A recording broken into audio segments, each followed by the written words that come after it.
Welcome to this bonus episode of Cyclops is Waiting for Me, an X-Men animated recap podcast. We are actually doing our first ever watch along of a movie, and we're going to be doing Deadpool. I'm JC. Hi, I'm Rod, and we're getting experimental today. I'm like, I think, is this the hottest day so far in LA? It might be. It actually might be. Rod is close to naked on his webcam right now. Yeah, we'll see how far this gets. I think actually the good news is when we started recording about 10 minutes ago, it peaked. Good. So it should only get cooler now. We'll see how long it takes to get there, but it's not too bad. It's just in LA, it's only unbearable when it's like triple digits, I think. Now it's just like I'm very aware of like how warm it is. Well, we're going to get right into it. Cyclops is Waiting for Me is our weekly podcast series. We're going back and watching every single X-Men animated episode we could find, along with some bonuses like this one right here. So the way that this is going to work, we have the Deadpool film queued up on Disney Plus. If you want to do watch along with us, we're going to do a countdown to get into it. And basically, yeah, we're just going to do the countdown. We hit play, and then we're going to be doing really dumb commentary throughout the entire thing. Yeah, just a little bit of I guess a setup. For me, you didn't have this, but for me, I had to there was like a short Disney Plus ad at the beginning, so I skipped through that, watched that, and now it's on like the black screen right before the Fox logo comes up. Yep. So I got the black screen queued up on 00, and we are going to jump in 3, 2, 1, click. And now I got 20th Century Fox. A Fox logo that we're going to see in the ruins soon, aren't we? I hope so. It would be great if they just threw that in there and then decided like it's only for the commercial just to mess with people. Oh, that's funny. I honestly want the Deadpool and Wolverine trailers to just have tons of red herring fake Easter eggs. That'd be funny. Ryan Reynolds did that for like fake behind the scenes like pictures and stuff because people were leaking too many because they're filming in real locations. Mm-hmm. Also, I posted about this the other day. The Deadpool Funko Pops that have gotten into my Facebook feed from Funko directly are giving storyline spoilers of characters appearing. So be on the lookout for those. I forgot that Rob Liefeld had the first Easter egg basically. It just and all these kills me. People like perfect timing. I'm having an allergy attack at the start of this. Was this the sequence that was recreated from like the quote unquote leaked footage that led to all the Deadpool stuff? No, that was the one after. The sequence after this. Because remember that like clip that went on YouTube? It was like this was leaked. I was like, this was definitely leaked by Ryan Reynolds. Right. It's such a great song choice too. Right. I think it was. Oh, geez. Yep, a CGI character. I've not watched this movie in probably 6 years. Like, I have not watched it in forever. I think same. Can you believe this is nearly a decade old now? Like, I think it's February was 8 years, so it's like almost 9 years in few months. Several. I don't know. Next February will be 9 years. One thing you guys may notice as this is all happening, one of us may disappear for a minute or two, like I'm about to do for a quick second to blow my nose because this is brutal right now. Go for it. Yeah, so we're trying something here, watching this along with you. We missed the DVD commentaries, and we're not the directors, nor do we have anything to do with this movie, but we both love this movie. Aha. This may have been what I was thinking of with the or maybe like the setup for the clip that I was thinking of. Did you ever do that when you were a kid where you did like the little thing with like the arm wave? Yeah. Like nobody ever taught us to do that. It's just like one of those inherent instincts that, you know, kids do apparently. Right. Aha, fourth wall break. There we go. Already. So he's Devinder, right? Yeah. Yeah. So apparently there was one version that was pitched. I don't know how realistic this is for Deadpool and Wolverine, where the entire movie was just a cross-country road trip with Deadpool and Devinder. Oh my god. I can't tell if that'd be better or worse. I mean... Because that's like Planes, Trains, and Automobile, right? Automobiles, like Steve Martin and John Candy. I've never watched it, actually. Oh, really? Mm-hmm. So, fun fact, my, I was going to say there, well, I was just going to say this. So my landlord is actually where John Candy's character is named after. Or that's the story he tells, but I believe it because it's a weird name. And both first and last. You're just doxing your landlord right now. Sure. Yeah.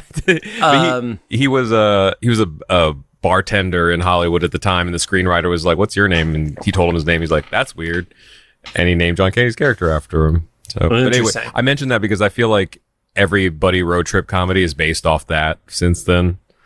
Well, when did that come out? Because there's an infamous run, not infamous, but there's a well-known run of Green Lantern and Green Arrow. Oh, okay. Where their storyline was a road trip. Oh, that's funny. I don't know. It's late 70s, early 80s?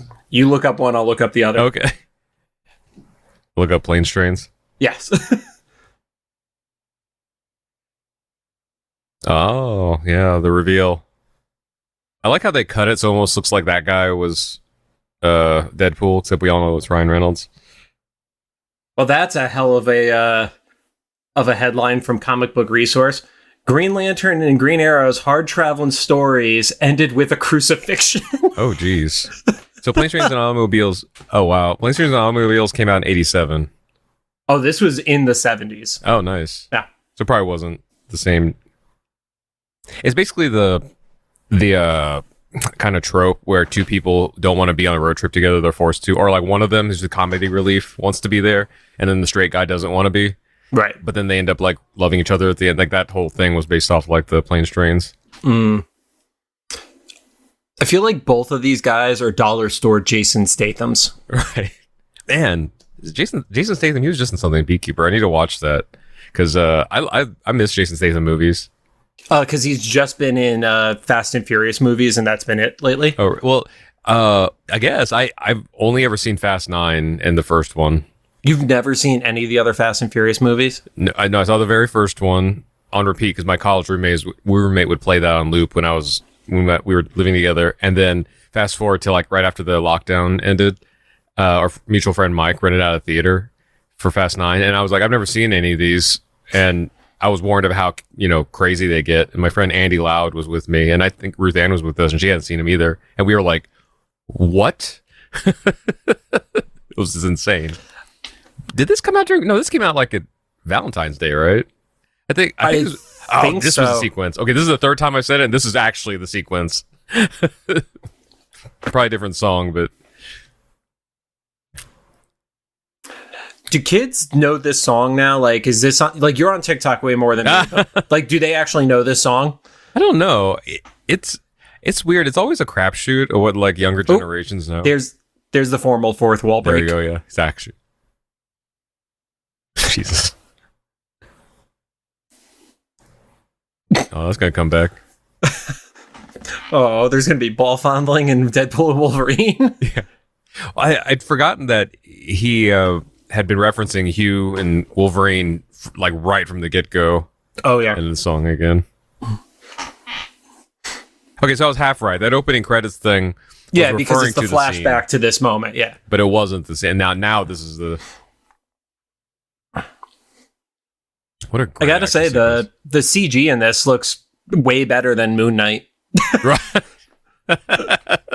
Like, had a few million more dollars to spend. Well, you could still tell there's CG going on, but it's not like offensive CG. Yeah.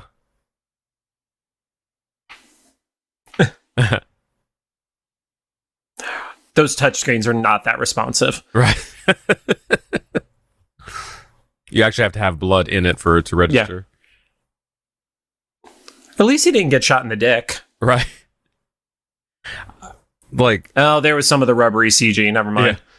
Kudos, though, to, like... I guess it's a stunt team that choreographed this. This is so much to keep track of. Well, have you seen there's, like, on one of those random pseudo, like, cable-style SVODs, they have judo fighting in cars. Uh-huh. Have you so this totally inspired that kind of stuff. Oh, nice. Oh, this reminds me. Jeez. Yeah. On TikTok, there was a guy who I'm guessing is like a Gen Z or younger, who he does like car detailing from his point of view. And he was doing car detailing and he came across a cigarette lighter thing. I guess he didn't know what it was. And he was polishing everything. He pulled that out and started polishing it and immediately burned himself. You know what? Good. Yeah. Because I think he thought it was just a plug for the charge port. No, that's a life lesson. Right. Oh. Oh. Before the boys. Okay, I did forget how gruesome this was, and Yeah. I'm not like weak stomached or anything like that, but like this was the first since Blade that we had any sort of gore of any kind, really. Yeah. And probably the first Gray Malkin Lane. Nice. Oh yeah. Oh, Colossus. Solid Grape Nuts product placement there. Right. Oh my god. Negasonic in Marvel Snap can ruin games for people, and I just need to point that out. I was not familiar with Negasonic before this movie. And then she's named after a punk song, I think. She barely appeared in any of the comic stuff I was reading leading up until this either. So this was, I think it was like kind of one of those characters that was there, but wasn't really defined. And then they used the movie to help define her in a bigger capacity. Gotcha. And this is a great Colossus. Like, I remember seeing, oh my god, the Blackbird. There's the Blackbird. Or X-Jet, what do they call it? This one? Nope, this is a Blackbird. Because it's not a toy. Yeah. Oh yeah, she was named after the song Negasonic Teenage Warhead by Monster Magnet. I'm not a metalhead, so... I was going to say, I definitely don't know that song. But yeah, what a great Colossus. Like, he doesn't look, he doesn't have the CG weird things that, like, the Hulk did and stuff. Yeah, like, I know pro wrestling friends who could be built like him, yeah. Uh-huh. Oh, yeah. Maybe a few feet shorter. He seems like he's, like, 8 foot tall. Yeah, I mean, like, look at the guy who played the Mountain in Game of Thrones. That dude's, like, 7'6" or something stupid. I forgot about that joke.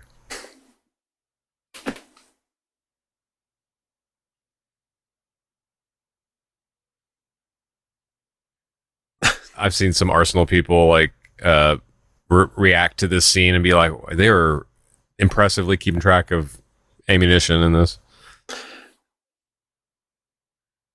I mean, at least that guy got a shot off and hit Deadpool. Right.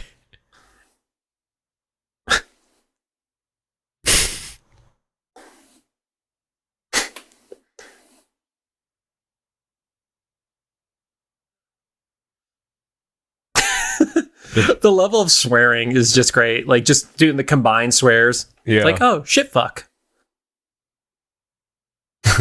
Just go for like the hard R rating right from the beginning. Okay, let's be real, though. That guy he just killed was one of the worst mercenaries ever. Right. Like, that guy was not even, like, covering his corners or anything. A dude looks like a cheap version of the guy who plays Reacher. Oh, yeah. My brother likes that show. I haven't watched it. That's true, though. He gave you a warning. He counted it out. I would just hide. I've never watched the show, but I did watch him in Titans because he is Hawk from Hawk and Dove. Oh, okay. And then apparently he was in Blue Mountain State, but he was a much like more chill, like goody character. Whereas Hawk and Dove, he's just like just the epitome of anger. Yeah. I love how Deadpool falls into the Peter Griffin pose. Yeah. Nice.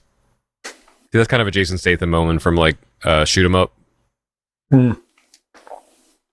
Or what was that other Statham movie where he was basically just on drugs the whole time? Oh, Crank. I love Crank. That ringtone was my ringtone for, basically until ringtone stopped being a thing. Crank was good. I did not like Crank 2, though.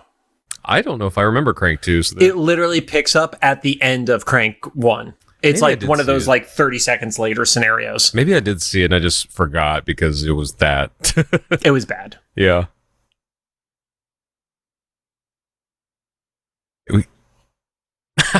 So the only thing that drives me a little crazy about the costume is because I've seen some of the most like amazing costume makers who are able to make that mask. They cannot get like the eyebrows to move and be expressive and stuff. It's just like not possible. Yeah, I was gonna say like this is impressive CG because that whole mask basically right is almost all CG because of like his eyes moving and stuff.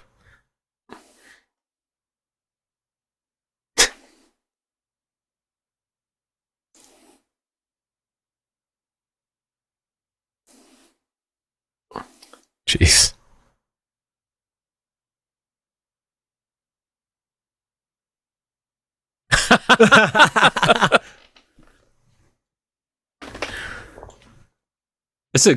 Some of the shots here, like they just age so well. Yeah.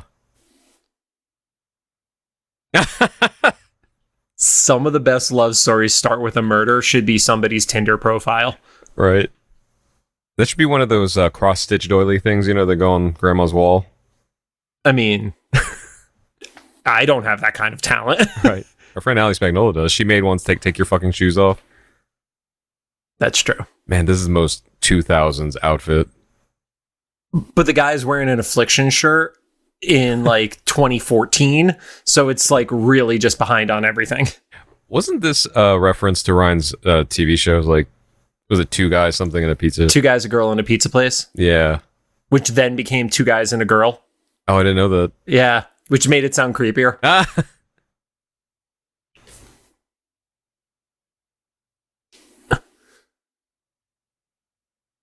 You know, I guess 2010s. Yeah, that is these outfits. Because I was just thinking, like, that was like Katy Perry, California Girl era and stuff. But it was like the tail end of that. Because when I was at WWE was when Affliction was like in its hot shit era. Yeah. Maybe that's the point, is to show how like far behind this guy is. Yeah. Like he's dressing like it's at peak. There you go. They're jeans, not a chandelier. No. Leave the cat alone. Right. Come on, Wade. I don't have a cat. Kitty litter? I'm confused by that too. Was that a drug reference? What's in the bathroom that looks like kitty litter? I don't know. Ryan, make sure to let us know. Right. Aw.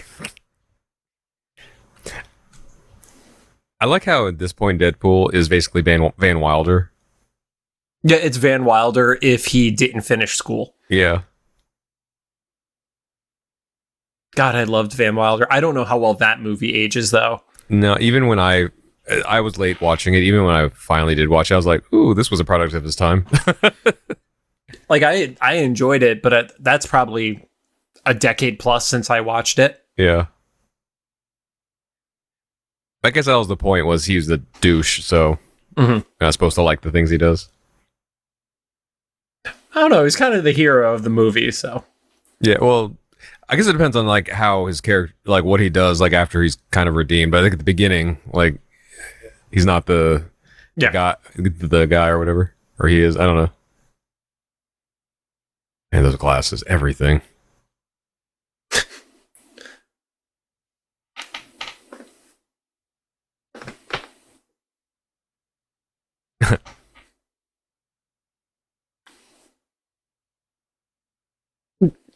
Definitely mostly the money. So funny. I saw a headline. I didn't even read the story. I just screen capped it because it was like, religious man who's father of 9 children unexpectedly like it commits homicide or something. And I was like, I mean, that all makes sense. Damn, Rod. And then this is like the ultimate Easter egg board right here. I'm not familiar with it. Or is this from Deadpool? Yeah, like when they start showing the board of like all the targets and stuff like that. Ugh. And this guy has beef with Ryan Reynolds now, right? He basically said that like Ryan fucked him over, I guess. And we always find out about this stuff like 20 years later. So I guess we'll find out in a couple decades like what happened. he's coming across very much like Terrence Howard right now, of like just how he's going on, and it's a one-sided shit talking scenario, and I don't know what's true or what's not, but like I don't know, it just doesn't feel authentic. Yeah. I also don't like the character. Yeah. Like, he's just a scuzzy character, and he always has been. Yeah. This is part of it, is like it was easy to write him out too, character-wise. I'm not saying as a person, he might be a saint, but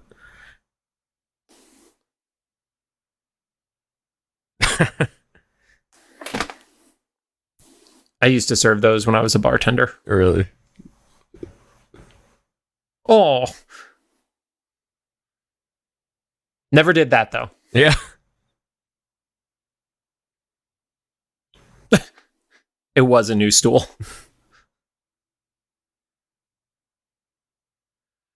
This movie must have been like the entire stunt community of Los Angeles, or wherever this filmed in Canada? I guess I don't know. Wherever this was from. We don't do research, Rod. Right.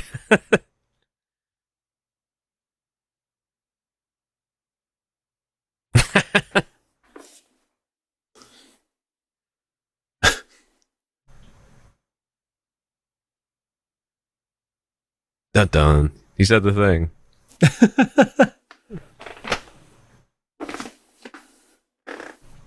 That's cold. Charlie Sheen, Bill Cosby.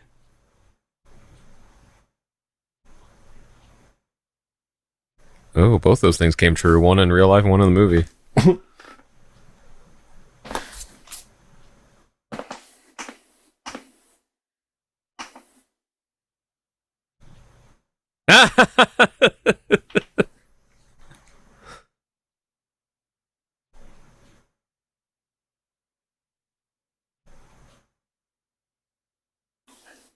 Oh, man. Wow, the IMDb, it's very deep down in the list before they get to the list of the references on the board. Vanessa. It's faggot. Oh, jeez. It's so funny seeing her, like at the beginning of all this, and now like the trailers and kind of hint at her and Wade being broken up. Right. But like, she's gone through so much. Like, she's this Vanessa in the first movie, then she's basically fridged for the second movie. Mm-hmm. And this third one, I guess we're going to see there's going to be something else, because there's a reason they're split, right? It's not there's got to be some big part of the plot. Oh, jeez. Oh, I forgot. Oh, my God.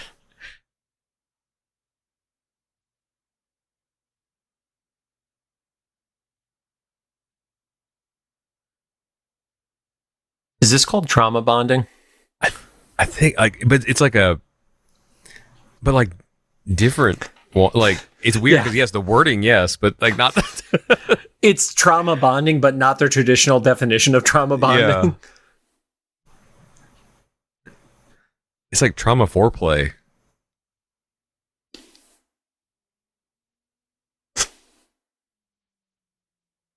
Ooh, Yogurtland. That does sound good right now, mainly because it's 95 degrees. Yeah, mainly because I just want something that's cold.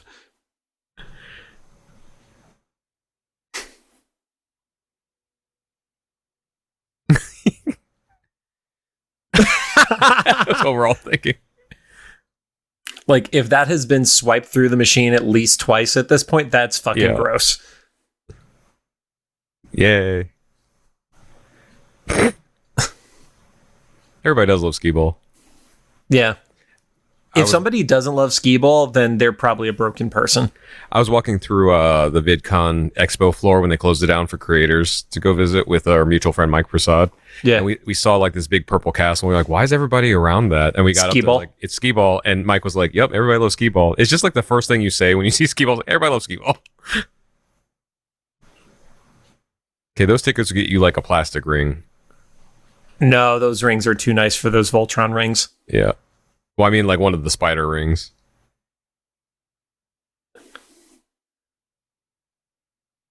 Yep, that's about right. No.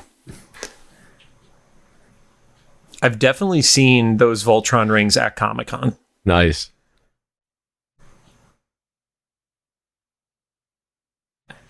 Ooh, Street Fighter 2 in the background. Oh, nice. Right above her head.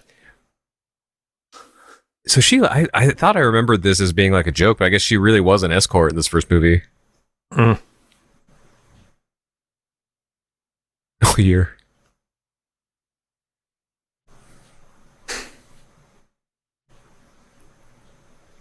Oh yeah, I forgot how much they leaned into the hard R. Yeah.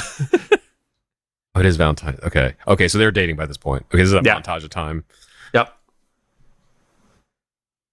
Nope, she just changed her hair on the fly. That's her main power. Year of the dog. I hope you can see the veins in his forehead. That's a great line. Nope. Look how he just looks domestic now. Is that a Mario Lopez book he was reading? I didn't see that. It's funny when they hit that part of the. Oh my god! What is this song that's playing? I'm trying to. Oh, Calendar Girl. Yeah. Because they just needed to hit the joke so over the head.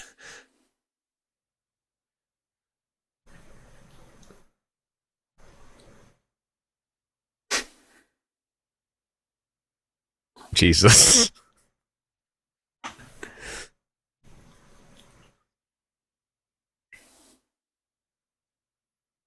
Ooh. Reference to a failed character. Right. Oh, blood! I didn't even think about the. Yep. It was Vin Diesel tried to be in a Bloodshot movie. I remember because it's technically the last movie I saw in theaters before lockdown. Oh, that did come out, yeah. I rewrite it to being Onward was the last movie I saw in theaters, just so it doesn't have to be that one. There was just like that weird period where people were trying to like bring back Image and Valiant characters from the fucking 90s and make franchises out of them. And it's like, the franchise didn't work the first time, guys. Right. They need to do they need to do a Greta Gerwig thing where like they just come up with a good script regardless of the property, and then it'll work. Like with Barbie. But Bloodshot, like it was like a movie would have been fine if it came out in like 2002, because it was that kind of it would have been like that Blade Spider-Man era. Yeah. These guys are just Donald Ducking it.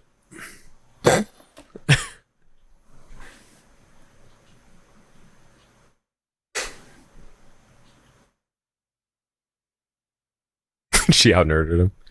I mean, it is a Star Wars joke, so we don't have those anymore, but she's the keyboard warrior that's like, actually. Yeah.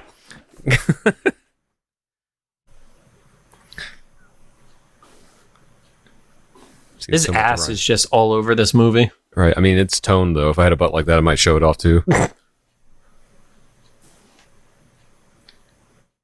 Oh. Real talk. X-Men 97.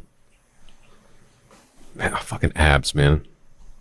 Forget abs, the whole thing. Right? See, that's what you get for being physically in shape. How dare you be happy?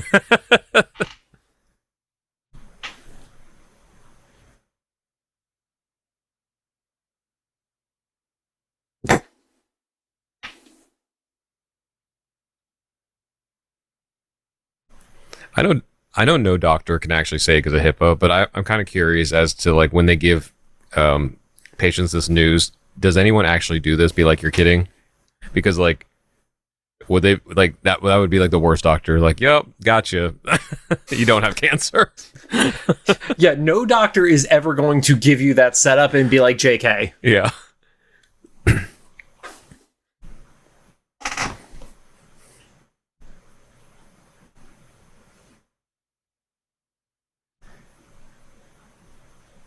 But not too long. Yeah. Oh.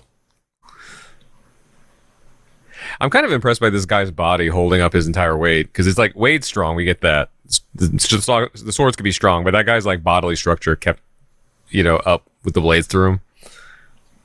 I mean, I've seen people with like, be held up in suplexes for like a minute. Right. I mean, it's a little different. They don't have a sword going through them. Well, I mean, just like he didn't like slide down the things more and stuff. Like maybe it's the angle of the swords. There you go. There's an art to it. Oh, this is so badass. Yep.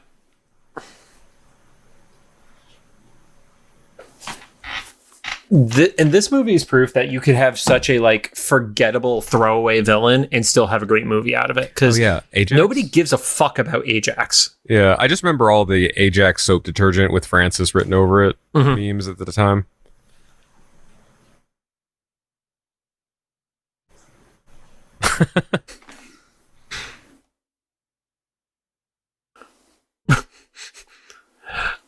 This was also that era where they started utilizing like wrestling moves in fight choreo. Yeah. Oh. Okay, that's a really strong sword. Yeah, good. The concrete behind him. Oops.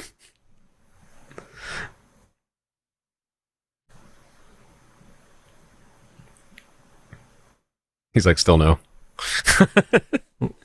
You look like you've been on fire and peed on to put it out. I think I know the answer to this, but have you been watching The Acolyte? Unfortunately, I have not. No. There's the gal that played X23. Laura Kinney. Yep. What was it? X20? Why 21? 23. 23. Oh, it is 23. I thought that can't be it because he's 23. Anyway, she's in it. There's a scene where she full on does I don't know what it's called, but she does a wrestling move. Yeah. Like, is that Jedi now? Oh my god. In Mandalorian, Sasha Banks, Mercedes Monet from wrestling is it not Bo-Katan? What's the other one of the other Mandalorians? Okay. And she literally does a spinning DDT in the that's awesome. in the fights choreo. I forgot about the Wolverine Deadpool action figure reference in this. Yeah, what's it called when someone does like a 2-footed kick just from like out of nowhere? You know what I mean? Like drop kick. So she did like a drop kick off the side. And we're like, we have not seen that in any Jedi training so far in the series, and it just came out. I was like, shit. Yeah, and then there's variations depending on the angle that they do the kick and how they land too. Yeah. So.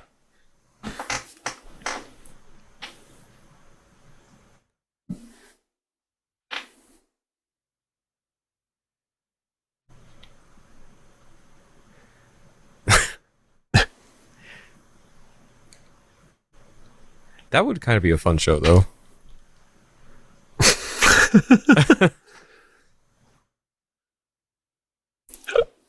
I love that you just interjected that during a very emotional scene, Rod.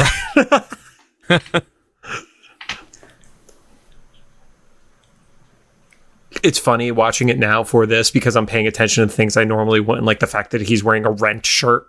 Oh, I didn't even see that. Yeah. And now they're not going to zoom out so you can see it. Oh,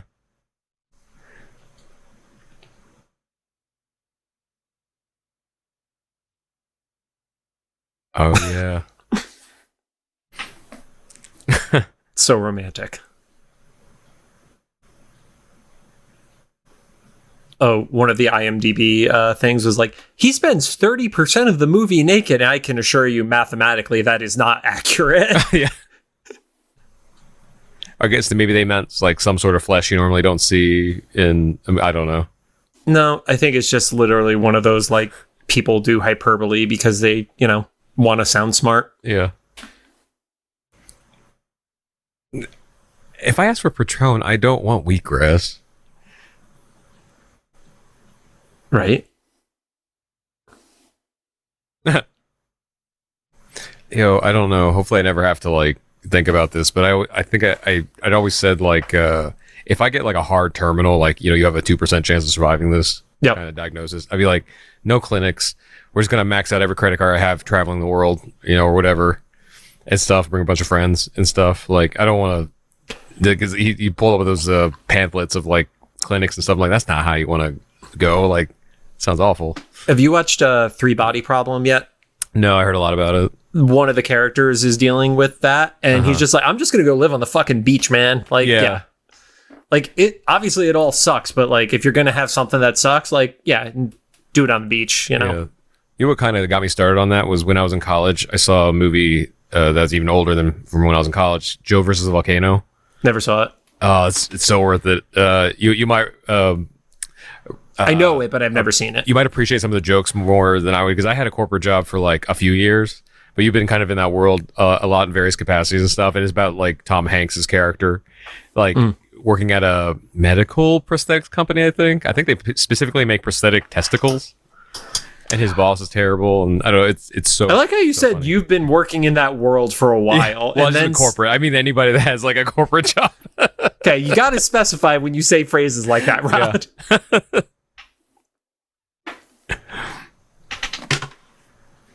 I've gotten fired for several of those corporate jobs. I'll put it that way. I wonder why. I'm a musician.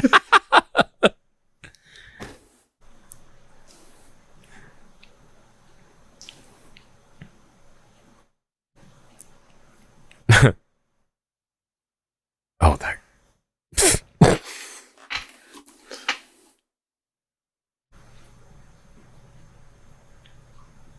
This guy's like better than better. Right. That's like the argument of like, I'm giving it 110%. Well, I'm going to make it 150%. It's like, that's impossible. Stop saying it. You're stupid. Yeah. This guy looks like an older brother of that dude who plays Sheldon from Big Bang Theory. Oh, yeah. If they're not in the movie together, nobody wants to see that. So I was going to say, don't make it happen. The actual pitch I want to make is what was the meme that went around? Like Elvira and Dolly Parton as witch sisters. Yes. like that. Or what did I pitched once? Like, I want to see the two of them in a movie where they run to be president and vice president, and they can't decide which is which. Yeah. I guess I'd only say Dolly for president because she's like the more mass appeal, and Elvira could be a good VP because she can get in rooms that like Dolly can't, you know? Yeah. No, I remember the one I pitched was Idina Menzel and Catherine Hahn as witch sisters. So Idina Menzel was the original Elphaba from Wicked, but she's also in Frozen and stuff. Mm-hmm. But then Catherine Hahn obviously was Agatha, right? And so I was like, oh, that'd be a great like musical. I don't know. Let's see how we get through the Agatha show, which is going to have musical elements to it first before we get into that pitch, Rod. I think we have to park that one for the moment. I have faith that to the musical world it'll be good. I don't know outside of that if it will, because Patti LuPone's in it. That's my bigger concern is like I know certain people didn't like Has Been Hotel from the music in it, and I'm not a musical person, and I liked it, so I'm kind of curious, like, is it going to be too much for the musical people? Yeah. Similar to like how I disliked the scene specifically from Captain Marvel or The Marvels, you know? Oh yeah, that one was weird because it was like neither exceptional as a musical or like even the song was just kind of generic. Yeah, and I guess that was supposed to be the joke, was that it's like a terrible musical thing. Oh, we're still in the sequence. Yep.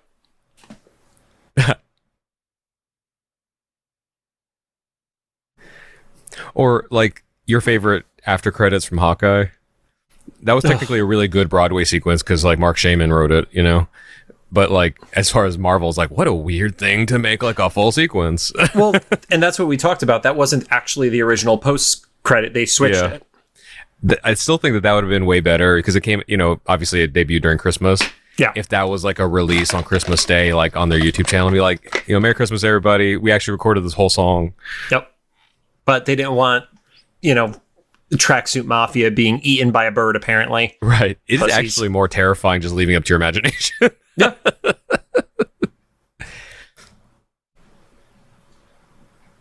Trainee, but she's not in official gear. Oh no, her gear's under all the leather jacket and scarf. She's a moody teenager.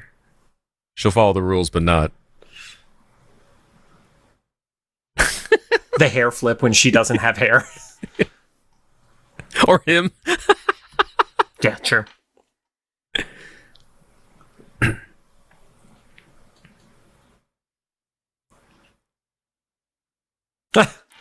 Did you see Inside Out 2? Nope. So it just crossed the $1 billion mark. Incredible. It's the first thing this year to cross $1 billion, right? I think so, yeah. Yeah. But the reason I bring it up is because it came out later that there was like a council of 9 teenage girls that would watch every draft to make sure that the Riley character was right. And like some headline was like, I cannot imagine anything more terrifying than being an animator or an actor on a show that's being judged by teenage girls. 9 of them. Yeah, like constantly. And was it literally 9 just so they had a tiebreaker if needed kind of scenario? Maybe, I don't know. There's a character. This is not really a spoiler. You know all the new emotions they bring in. One of them is nostalgia, and obviously they're like a 13-year-old. It's a little early to be nostalgia to have nostalgia, But but they make a joke. False. They make a joke of it because they were going to cut her, but I guess all the teenage girls that watch the drafts and stuff, like, we love that character. You have to keep her as. So they made like references, but she wasn't like a main. It was very Kevin McAllister. Yeah.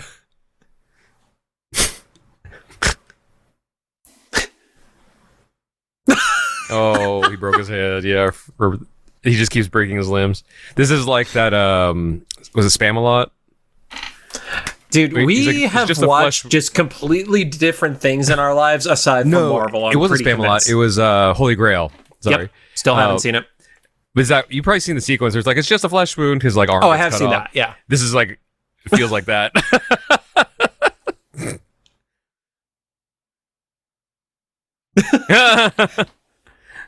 I wonder how the guy who played the other Colossus feels about this version of him, because it's obviously such a different, more meaningful take on the character. In the xmen movies. Yeah. Yeah, because I think if I remember right, one of my many complaints about the original 3 X-Men movies, or was it Days of Future Past, or was it the original 3? Originals. So the original 3, like, I think he has like one line, or it was either in the movie or in a cutscene, and I was like, why is he not in a Russian accent? If he says one line, I think that was cut. Okay, so I think he was just shown visually. So it must have been like a deleted scene I saw, and I was like, just make that one line. Teach him how to do the accent for the one line. Oh, that dates it. Yep. That's also a horrible CG Blackbird right there. You're right. I'm so happy seeing it, though. Oh, my God. Okay. Do his taste buds work when he's all metal? Right. Because in theory, his tongue would have to be all metal, too. Yeah. So I'll bring this one up. I don't think we've ever talked about it on the show. Deadpool, when he gets cut up, in the comics, it is canon that if you put enough parts of Deadpool pieces together, it can reform into a new Deadpool. Oh, wow. And there's literally, it's called Evil Deadpool, where somebody like took like 4 pieces of head, put them together, and it was able to like form a brain through that. And then they found random Frankenstein parts of the rest of him. That's so funny. It's a great story too. Yeah, because that is a question with all these like regenerative heroes, right? Like, yeah. If you cut off Wolverine's head, does the body or the head grow, back and stuff? Well, yeah. Oh, man. It's like Saw. This is working out well for everybody. Right. These are probably some sort of like comic references, right? And I'm just not catching them. I mean, the one with the spikes coming out could totally be like Amaro or somebody like that. So yeah. I believe in the sequel, Omega Red was a cut character. Oh, wow. That is a really large character to bring in. It made sense from the context of the prison. Mm-hmm.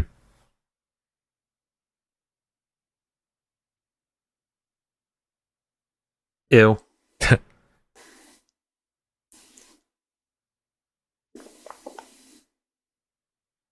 It's hard to watch her the same way. Yeah. Oh, is that what's her face? It's Gina. Jeez, yeah. Oh.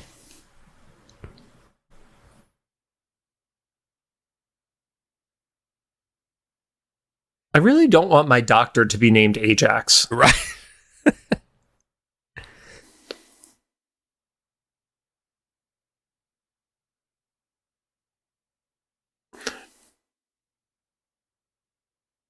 No. Right.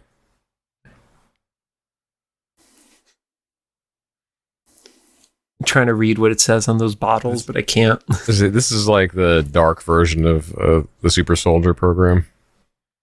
Like the underground one. I mean, that's kind of what the stuff with Wolverine was, yeah. Oh, yeah. It was just the darker version of Cap. That's what you like is UV irradiated IVs. Okay. When I was a bartender, there's no grosser moment to me than when we did a blacklight party and you were making gin and tonic and you realized that tonic water glows under a blacklight. Yeah. And I'm like, I don't want to drink something that glows under a blacklight aside from gin and tonic tasting like old Christmas trees. Right. It's the quinine in it, I think. Quinine, yep. Quinine, yeah, which is also like an anti-inflammatory because like most of my life I had inflammatory issues or like joint issues, so I'd like specifically have tonic water like when I was out. So our bar was very much a shit show, so it was great for blacklight parties because we would literally start spraying tonic water into the sky because it looked good under a blacklight. It also, but I did not want to drink it. It would mask all the other stuff that showed in the blacklight you want to think about. No, we had a really good cleaning company. Oh, nice.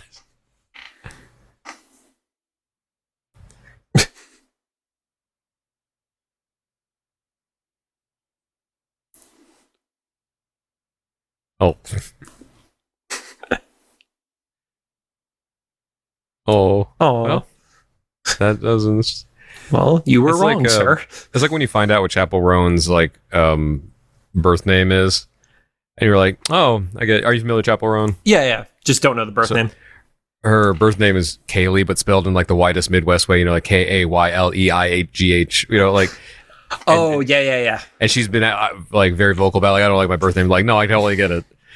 The music in the show you do, I don't see Kaylee. This must be where they're getting the 30% like nudity from. Oh, the ice bath.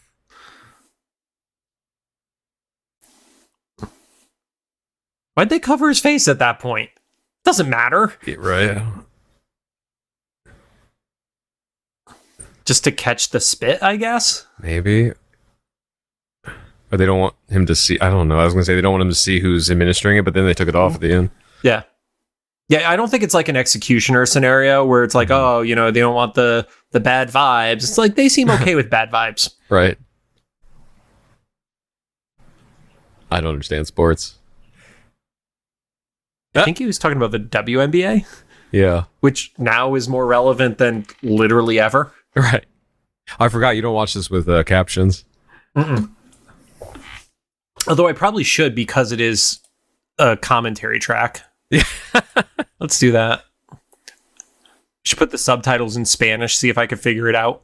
Right. That'd be funny. That's how I learn language. Actually, I have friends that have learned languages that way. Okay, but if I can't do it the other way of like watching anime with subtitles and I still can say like 6 words total in Japanese, I'm not going to learn by reading. Yeah. I know they did this montage, but do we know how long he was in here? A year or so. Yeah. Dish soap.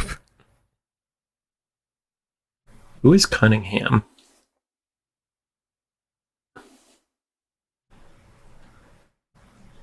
Oh, just random character. Not actually even a character from the movie or the comics. It is so wild thinking back to they put this much trust in Ryan Reynolds and whatever team he had to do this movie because like it makes sense now because we're on our third probably going to be $1 billion movie of this franchise, but this was so like having a rated R, like even though it's not MCU proper, like just Marvel marquee. And it was after, you know, he was in Green Lantern, and you can't blame him for Green Lantern flopping. He wasn't the director or anything like that, but it was like he wasn't a sure bet at that point. Yeah. You know, I'm not saying Green Lantern is a good movie, and they probably spent way too much money on it. Better not fucking say that. But I watch it every now and then. Like I watch Venom, like it's on in the background. It's not too bad. No, like, it's dumb. But yeah, I kind of like those like they look like they're straight to DVD kind of superhero movies. You know. If it had been straight to DVD, I actually would have been okay with it. Yeah. But it wasn't. Right.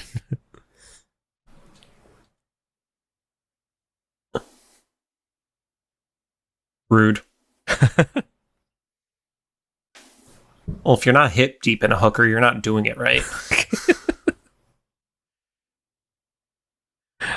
So today, just to kind of date when we're recording, I posted that on my stories that I went for a jog this morning and then a ladybug landed on me. And before I could finish thinking like, oh, it must be my lucky day, I felt a pinch and then it flew away. And I was like, oh, basically a ladybug gave me a hickey this morning. And that was funny. Like one person like was like, that's funny. Like everybody else is having a conversation about like if it was actually a ladybug or an Asian beetle. Also, sorry, I just have to point out, as you told that story, Wade turned and where the camera is positioned to where I'm seeing your headshot is when he said, "What the fuck is wrong with you?" Yeah, I got a hickey from Ladybug, and Deadpool reacted. I mean, that's the fourth wall being broken, if anything. Right. Yeah, I also saw that, and I'm like, I didn't know Ladybug's bit. Yeah, so I guess with the argument they're having here is that's the other thing that looks like Ladybugs. But it left a welt on my arm. I was like, that's what I'm saying. That's not what ladybugs are supposed to do, Rod. It's also where I had like heavy sunscreen, so I don't know if it just died from like poisoning later. It was actually defending itself from you poisoning it, right? Or it was like oh, this is sweet, but it's like chemicals. The foot transformation there kind of reminds me of all this like Underworld or like one of those like lichen transformations almost, because they usually get skinnier before they get longer. This looks like a Charlie horse feels. Yeah, and that's how it feels. Yep. And it's over. Right. Nice movie. Yep. It would have been funny if they did what Everything Everywhere All at Once did, of just start running the credits right there in the middle of it. Man, what a perfect movie. I gotta watch. I say I want to watch it again, but I have to be in the right headspace. Yeah, you do. You got to be in the right headspace, especially because you know what's going to happen. Yeah. It's like I need to be in the right headspace to watch episode 5 of X-Men 97. Which is never again for me. Which is, I need to be the happiest I felt in the last 6 months to watch it again. Because I've already done it 3 times. Things are going too well. Time for episode 5. We need to bring you back to reality. I thought, was it you or somebody posted one of the X-Men groups that there's like a little golden book of X-Men 97? It's like, oh shit, that's dark. Somebody posted it. They said it's dark, and I posted a picture of one of their 2 pages that could be considered dark. One is like Master Mold, and then there's one where Sinister has Morph tied up, but it's in the golden book style of illustration. Yeah. So yeah, it has to be a completely different story, right? Because it's literally just like, this is who the X-Men are. There's no story to it. That's the only way to do it, because there's no way to kids bopify that story that we saw. No. Kids bopify. That's a great verb. Yeah. Little known fact. I don't know if they actually made the final cut, but at the YouTube space where I used to film a lot with some YouTube channels, Kids Bop also filmed at. I think you told me about that. And so there was several times they were doing like 360 video initiatives, and I was always so annoyed because I would just be waiting in line for coffee in the lobby, but like we'd be in a Kids Bop video, so I try to flip off as many takes as possible while I was out there. So either they had to go through a bunch of takes, or if you have a keen eye and you watch those videos, you might see me in the background giving the finger during like Starships, but the Kids Bop version. Actually, it was Cheap Thrills by Sia. I remember what song it was. Yeah. So shout out to my buddy Mike Kingston, who does the comic book Headlocked. And this is perfect time for San Diego Comic-Con. We used to be at his booth, and when people would start trying to like snag free pictures of some of the like wrestlers and stuff like that, or like people would try to get like Lou Ferrigno in the background and stuff like that, we would always throw up a shocker. And because in like, but we would do it like low key. Like it would be like, oh, you're like leaning against your hand and stuff like that. Yeah. And then the week after Comic-Con, we would see how many times we could spot a picture with us throwing up a shocker in other people's like posts online. That's great. Yeah, it was like a good time from like 2011 to 13. We would do that. So yeah, That's a good chunk of time.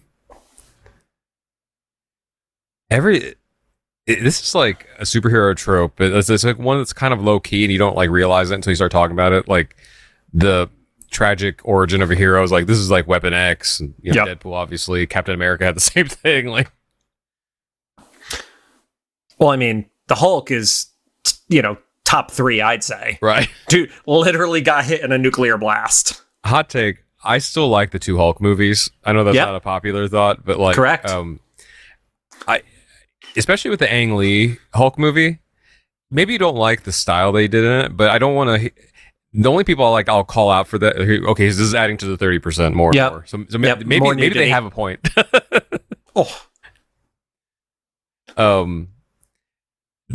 I only push back on people who complain about Marvel being too monotonous and not taking chances and not liking the Hulk movie. It's like, oh yeah, he's fully naked there. You're right. Right. Yeah. Oh, German suplex. And they had to do it at that angle so you didn't see dick. Yeah. But I guess if it wasn't for the lighting, you would have seen like clear butthole straight through his mouth. Oh, yeah. That's got to be really hard to shoot choreo where if it's the wrong angle, dick would be flopping. So right. Well, they have what's the thing called that they wear? Like the dancer's belt? No, it's not a belt. It's like a patch that is adhesive.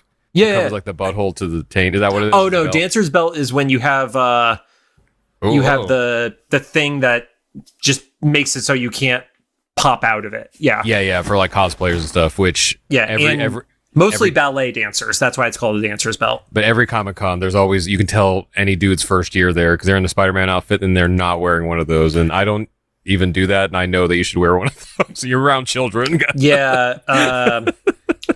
The Spider-Man cosplayers who don't know how to tuck properly, basically. Right. Yeah. Oh no. You're right. Guy that we met 5 minutes ago. Although speaking of Everything Ever All at Once, I was at a brunch with a lot of the cast. That's where I met Michelle Yeoh. My friend Stacy introduced me. The stunt cast was there, and the guy that had the trophy up his butt during the one fight, he was there, and he's been in a bunch of other stuff like Shang-Chi and things. But that's what he's forever going to be remembered as. I was talking to him about that, and he was like, yeah, it was kind of really hard to keep balance. I was like, I hadn't thought about that, but that's probably right. Yeah. Because they had to mount it in a way where it wouldn't flop too much to be unbelievable. But it had to be like, this is originating like an inch into or a few inches into your butthole, and then you got to fight with it. So, the things you do for art, right? It's amazing that is one of the most like artistic films of like the past 5 years. Yep. And there was a trophy up somebody's ass. And Jamie Lee Curtis, Michelle Yeoh, and a sausage finger lesbian relationship. Like it's got everything for everyone. Yeah, the sausage fingers, I don't know why, but it worked. It shouldn't work, but it did. Well, it's like my friend Shawnee's theory. He's like, if you're going to be weird, lean in. Don't try to pretend it's something pretentious. It's just lean in. Yep. The L cancer and the L everything. Right.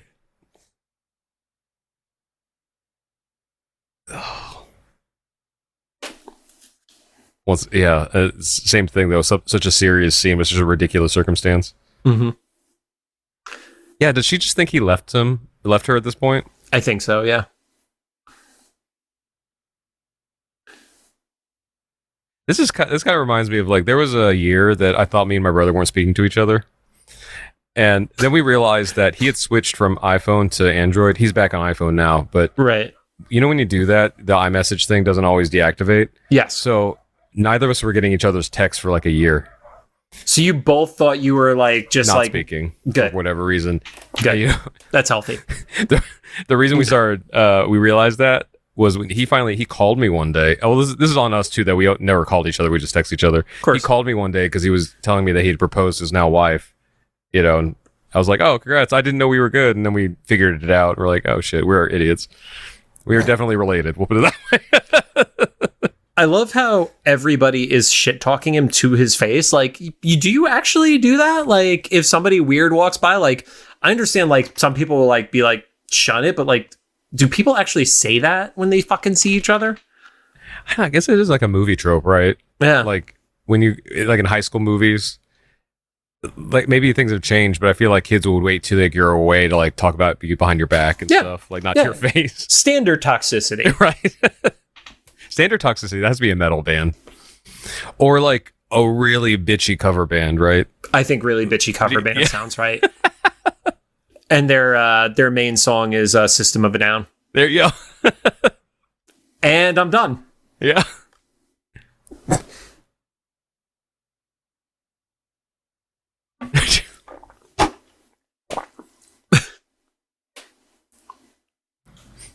Mutant, you said the thing. The Mutant Factory? Just mutant.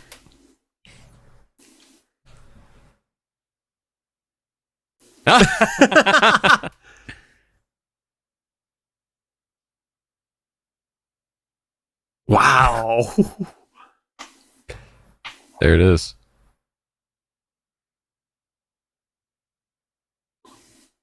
No. That's a Tech 9 thing, right? Fuck the brain hole? Tech Knight. Sorry, Tech 9 from yes. Boys. Those are very different people. Sorry. Big Matt.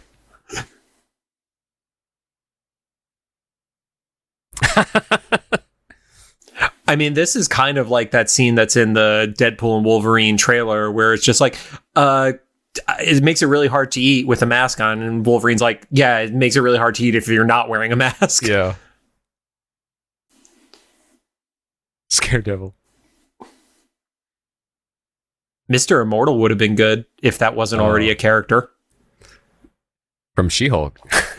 Which was also from Great Lakes Avengers. Nice. I love it. Just Deadpool.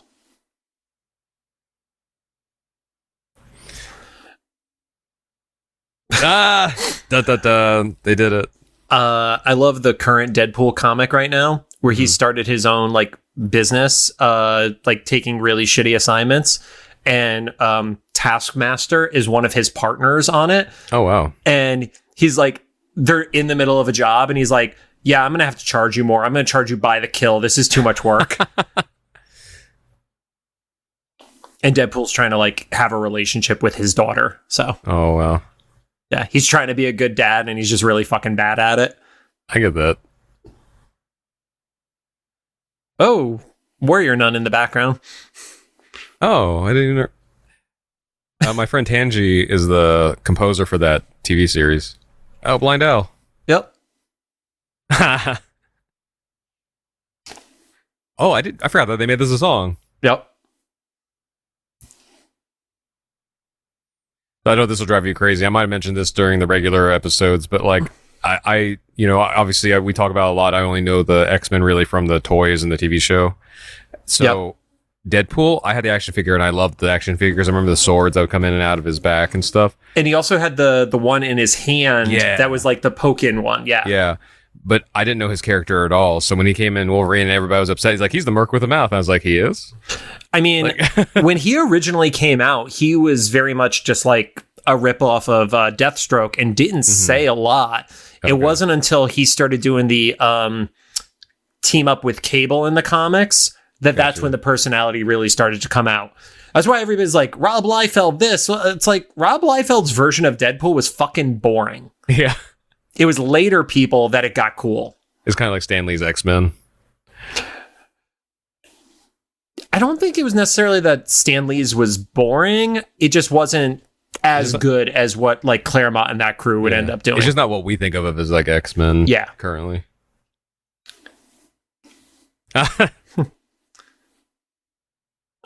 Oh, this Zamboni thing is just so At least he's cleaning up after himself, though. Right. Because there's only going to be a small portion of the ice that's actually still going to be red. Yeah.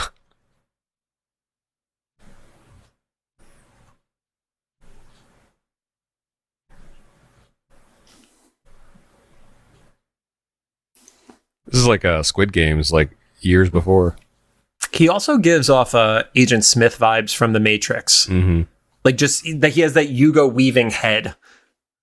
The forehead for days. Yeah.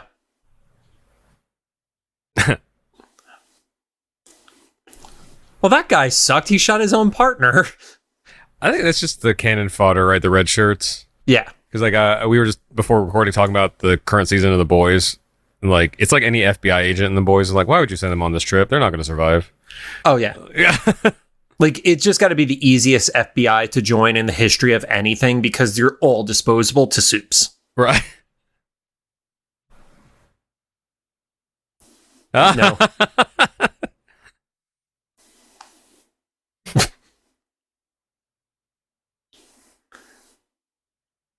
Oh. Oh, his name is literally Agent Smith. That's so funny. That's great. See, you were right. During these, I will now watch with with captions on. I guess especially because you've already seen them too, so there would be like little things. I have my friend Stacy and CJ. They like watching movies with the They like watching movies with the audio descriptions on. Mm-hmm. And especially because they're all hilarious. Yeah, especially like the erotic ones. Oh, there was one of those for The Acolyte where it was just basically described a scene and it looks like a sex scene. Yeah. And that it was that. I mean, like even without the audio description, I'm watching that scene. I'm like, all of this is phallic. He's naked. She's got a lightsaber and it's like throbbing. You know, like they know what they're doing here. Subtle. And her eye line, she looks down at his crotch like 3 or 4 times. Like.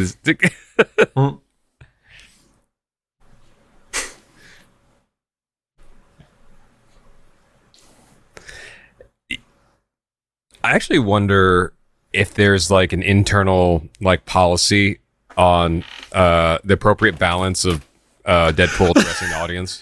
Sorry, I love that. God, I miss cocaine just as a random throwaway line from Al. And I don't know. I doubt it. I would say it's probably just a matter of like we're only doing it if it's good, not for the sake of doing it. I feel like would be their stance. It's funny that I brought that up at the perfect time because, like, right after that, he was like, "Oh, it's the 16 walls." Yeah, because I think, oh, that's a $5 store Roomba. The irony of all of this, the Roomba, you've seen this. The Roomba on my living room area is vinyl decaled with Deadpool. That's cool.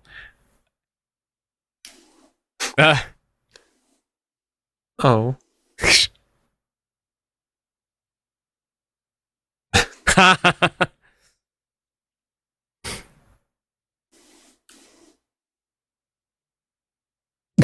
I do love reading Blind Owl. They don't give her a ton of love in the comics anymore, but there is an era where there was a lot of her, and she's fucking great. Did you watch why can't I think of the Fallout? Yeah, it's great. This actor is great in that too. Yeah, she's one of the overseers. Yeah. Oh. Huh? I love the organization of the room because it's like she doesn't need to worry about aesthetics. So it's just like, where is shit convenient? One of my best friends in college was blind, and he lived in a dorm with with one other roommate, and that I took them both to Walmart because it's like, oh yeah, me and Micah, we're gonna split a lamp. I was like, Kevin, I don't want to be that guy, but you're kind of getting screwed in that. Like, God damn it, Rod. But Kevin, he was great. Like he beat me in video games, and I was like, "You're lying to me, aren't you?" Like, but I guess that was the thing. He was like a sound designed video game. Like I can still play it by hearing it. I was like, "Huh, that's wild." That. Yeah, there's a streamer named Point Crow who learned the way to beat not Tears of the Kingdom, Breath of the Wild with just audio cues. Oh wow, yeah. Like he knows how many times he has to do certain moves, when he could hit blocks, like all that stuff is wild. It is kind of wild to see like how far accessibility's come because we worked on Pro Tools because we were both music students. And I remember at the time there was very little or no accessibility.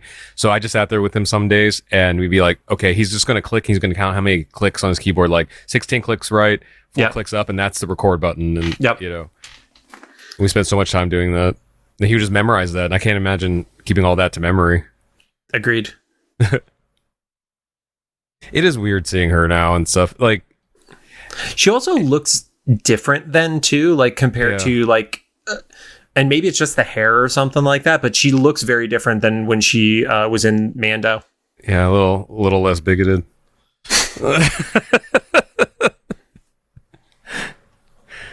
Oh, no. That's like what's his face? The baby hands. In Scary Movie when he's cutting the turkey. The butler dude, right? Yeah. And I'm forgetting the name of the actor, despite the fact that he's very much the most famous person to be in those movies, I feel like. Yeah, besides Anna Faris, right? Yeah. Yeah, but he's in like everything. He's always like that weird character. Yeah, kind of like how Ron Howard's brother is in everything he's ever done. Yeah. Yeah. I guess if we're talking about Marvel stuff, like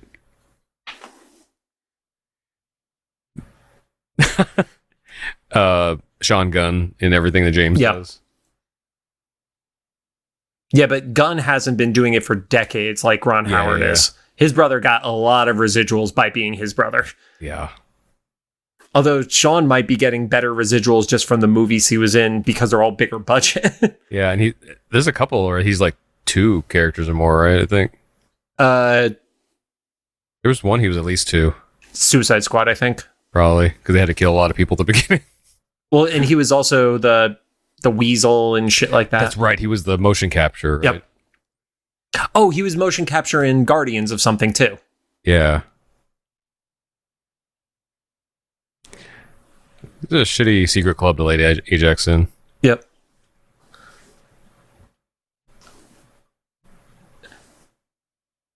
I love that everybody knows who this dude is.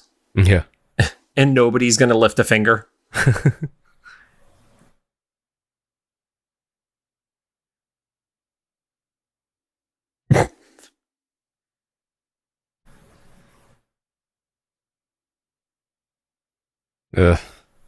Maybe you shouldn't have had that on display with your secret club of people. Right.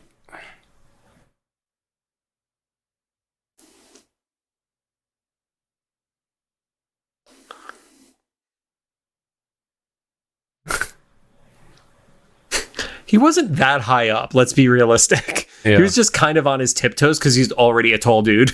Yeah. Accurate. Blade 2 was still good. Blade 3, not as much. I need to rewatch the Blade movies. I don't think I remember any of them. I was probably too young. Blade was really good. Blade 2 was solid, but a little bit of funky CG when like the blood explosions happened. Mm-hmm.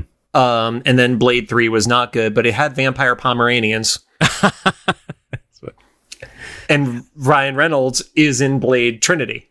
I forgot about that. He's in a Blade movie with Wesley Snipes. Yeah. Yep.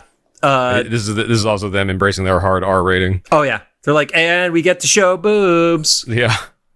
Oh. Yeah, I love it. Oh, thank you, Stan. With the most stereotypical exotic dancer shoes ever. Right.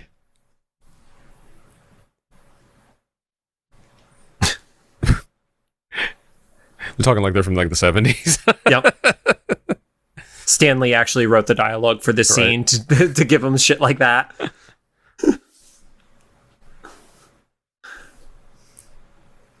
That's a lot of waitresses. I feel like there are not that many waitresses when I've gone to one of these. This is a high-end one. Sure. Oh. You went all emotional there for a second, Rod. This was kind of one of my one of my bigger complaints about the Batman, you know, the Matthew Reeves ones. When they go to like that CD club that all the degenerates, like the politicians who do all the seedy stuff and get girls are at. It's the most PG thing ever. They're like, this is where it's supposed to be drugs and all the girls are clothed and like they're doing some like fake drugs that nobody knows. Like, okay, if this is gonna be the raw Batman. I also love in that scenario, especially like that club is packed with so many people. Like the biggest clubs in LA can't get that many people into it, but this one crime club has like 6,000 people inside of it. Yeah, and they're all well behaved. Yeah.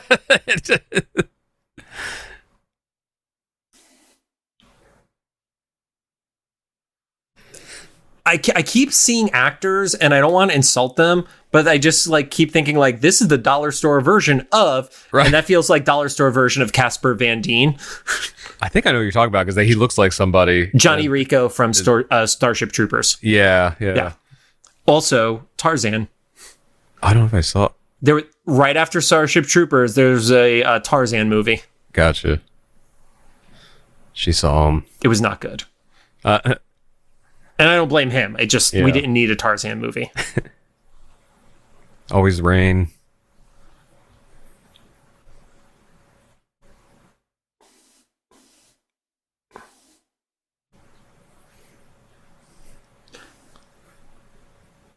Retro.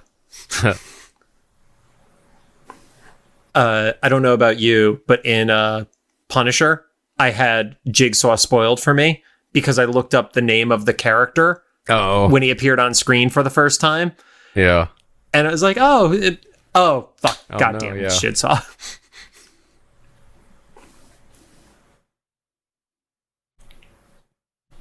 Oh.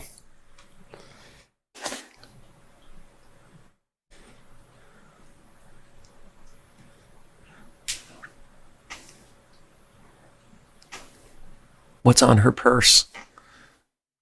Looks like a old like boudoir like painting or photo or something. Also, I can't believe there's only 35 minutes left of this movie. I feel like this is going by so fast. It has. I think I'm just so conditioned to be watching 3-hour Marvel movies. Yeah. Like we've only really had one big fight scene and then a few of those quick action sequences so far. Yeah.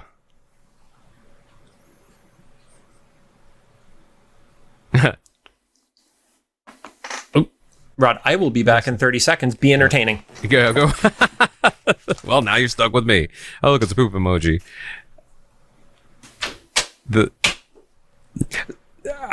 Yeah, that's the thing. I think I've heard this argument that like since it's the same as the ice cream emoji, that this was actually supposed to be an alternate to that, but it's not. It's not on a cone, so it's gonna be poop, right? So this is the commentary you get with me. This reminds me of the like Shaun of the Dead like setup sequences, but I guess that was parodying like the old action movies.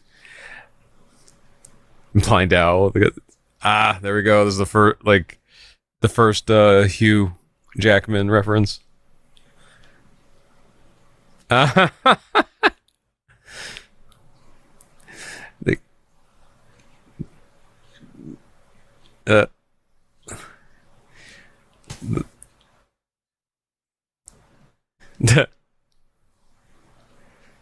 Where? Maybe I missed something. Is Blind Owl just collecting all this? And 100%, that is the pee break of the movie. Like that's the perfect time to get up if you ever need to during this. The only things you missed were my commentary and if it was a shit emoji or ice cream, and then the first Hugh Jackman like face cameo thing on the magazine. But I do love the baby Deadpool that's right under his chin right now. Not now. Yeah, in the previous. Yeah. There it is, right behind Al. That's a great moment. Is it? And this is supposed to be one of the helicarriers, right? Is it? Or was it this or the thing? There was like a reference I thought in this. That it was like a turned over helicarrier, but I will pay attention. I also, Gina, what's her face? Like she has less of a role in this movie than I remember too. Yeah.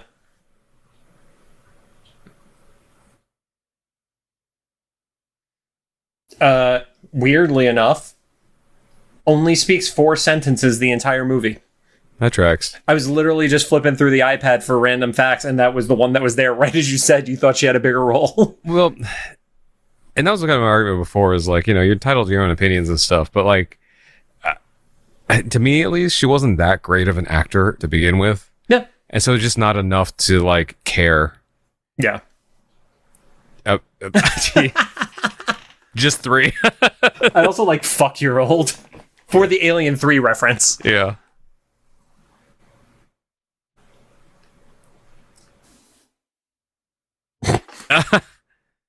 This is like your comment thread on fucking TikTok. Just everybody's just coming at you for that. Oh, this is where he makes a comment about budget, right? Yeah.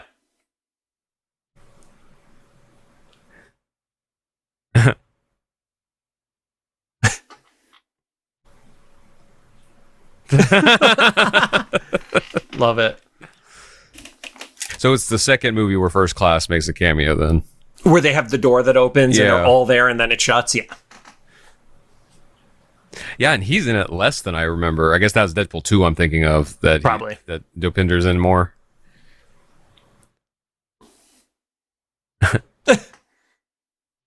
There are girls in the band. I would love to see Deadpool, Colossus, and whoever else in a boy band together. That would be pretty fun. I'm trying to think if there's anything that resembles a boy band in the comics, but nothing's coming to mind.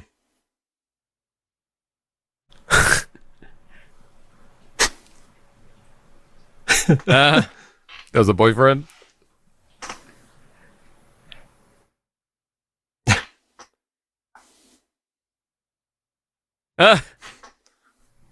My romantic bro.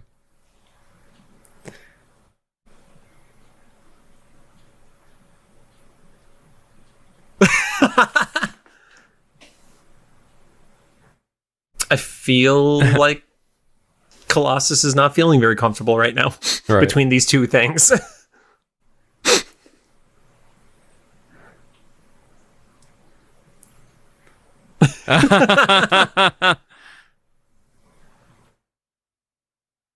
I do love how like this movie brings together all these like dysfunctional, like wild people together. Yeah. And the most sane of all of them is Colossus. Yeah. Oh yeah, that's funny. Colossus is like the straight man out of Yeah, everybody. he's totally the straight man in all this.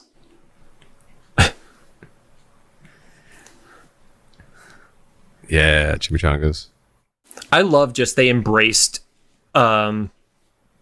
oh yeah, you're right. That is a helicarrier. Yeah, so I think it was like unofficially a helicarrier because but it's 100% shaped like a helicarrier. Yeah, yeah, and all the X's. I just now noticed the X's. Yeah, but like they just embraced DMX for Deadpool. Yeah, and it's like it's not like he's called D. He's literally called X. So it's yeah.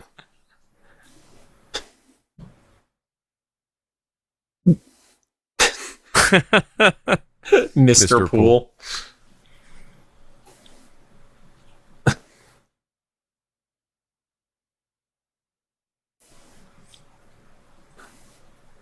Oh. Poor Bond. Oh. He might be dead.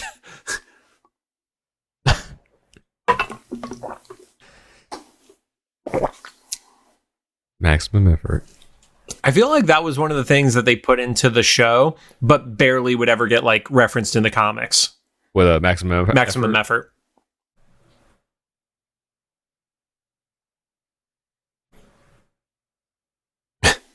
The caption goes, music stops. Yeah.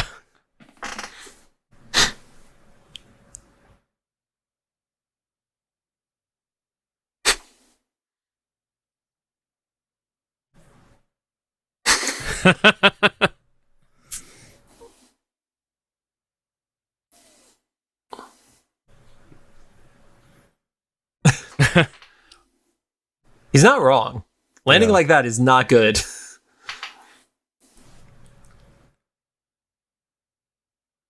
Ooh. Jeez.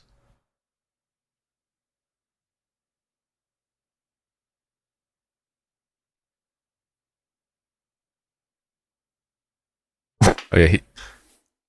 Oh, back when Twitter was relevant. Right. That might be the only unrealistic thing is her throwing away her phone. Yeah. She would put it in her pocket.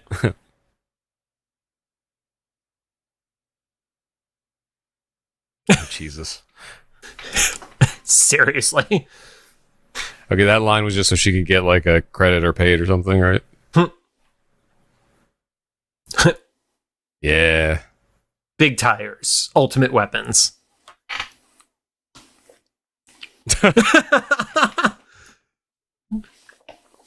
I kind of wish we could have seen Colossus and Captain America together now. Because they would just be buddies. Yeah, they'd just be the most wholesome duo. It's true. So this is where I talk about it is wrestling choreo. Yeah. Because that is the kind of stuff that would happen in like cruiserweight and lucha matches and stuff like that. Yeah. Like that style reversal. And this scene is probably why she specifically got hired, right? Right. Because it's so... Oh my God.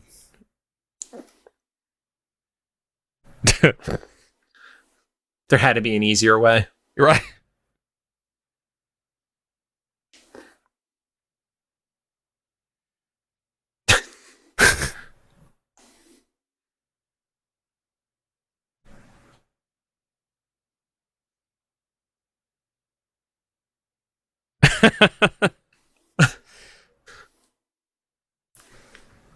Oh. Yep. They use the slow-mo so well in this. Yeah. It's not as egregious as like a Zack Snyder. Oh. That's pretty badass. Angel does get thrown into walls very similar to like Rogue, where she just leaves body dents into it. Mm-hmm. Oh. Yeah, I forgot his hair turns to metal too. This is very confusing physics.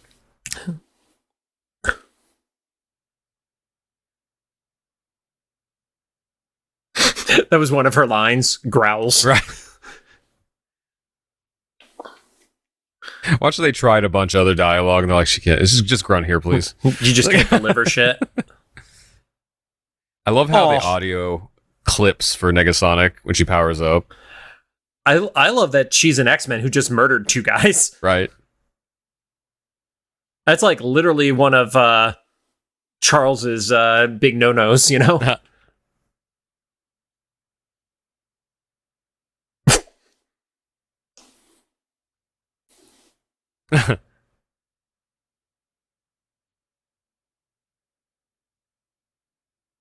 Hydra Bob. Is TJ Friday still around? Or Yeah, the companies went out of business. No, they haven't filed for bankruptcy like Red Lobster yet. I saw a podcast I was on. Let me fix it. Mm-hmm. They posted something about you know that story about Flava Flav buying one of everything on the menu to try to save it. Yeah. So this thing they posted showed that like Red Lobster named a meal after him, and so I commented. I was like, I don't even think we're in the worst timeline anymore. I think we're in the prank one. Yeah, like it can't be real. Also, the thought that buying one of everything would save a company. Oh, he spelled it out. There you go. In a recent Wolverine comic, Sabretooth does that with a bunch of people, including Wolverine's son, Daken, and it says happy birthday. Oh, no. Did you watch The Northman? No. Yes, I did, actually. Yeah, something similar like that happens towards the end. Yeah, oh, yeah. That was one of those movies where I went and I saw it, and I never thought about it afterwards until you just mentioned it. No, I'll keep it... we'll bring it up maybe another conversation. I had some thoughts about that. I was at the premiere, and I kind of got in trouble at it. Oh. Yeah, those guys got the extra, like, hurt from that, you know? Yeah.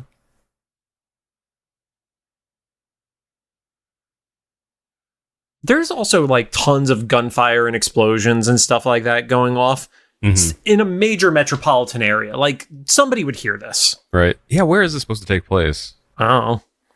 I was trying to look for stuff to see if it's like LA. This is definitely not New York. I don't think it's LA. Because when they showed that downtown area and stuff like that, it didn't give me LA vibes. Didn't look like it at all. Man, I'm remembering how it felt to watch this in theaters for the first time. We were like, finally, like we're getting like not just Deadpool, but just like the superhero story we wanted to see. Like it wasn't like, you know, what to go back to a Kids Boppa fight or something. Or yep. They did announce in one of the upcoming seasons for Marvel Snap, we are getting an Ajax card. That's funny. I hope he has some sort of soap power or something. No, don't go to the ad. I didn't need to click the ad. I hate when it happens. Fuck you, Wiki. Ongoing +1 power for each card in play affected by a negative power. It looks fucking stupid though. It's kind of like a generic villain. Yeah. Like he's just like a whack-ass Captain America. Yeah. I forgot this is like the suspension of disbelief was like Vanessa should have died like 12 times in the sequence. Yeah. Between like falling off the thing, even though she's in a tube, like, or it's like that thing where you can be in something, but when you have a huge fall, like your brain would be like rattling inside your skull or whatever. Right. But there, I think she just lost oxygen, right? Like the thing hit the pressure. Yeah, how strong is she to be able to manhandle Colossus like this? I mean, she's got to be at least like Colossus level strength. Yeah.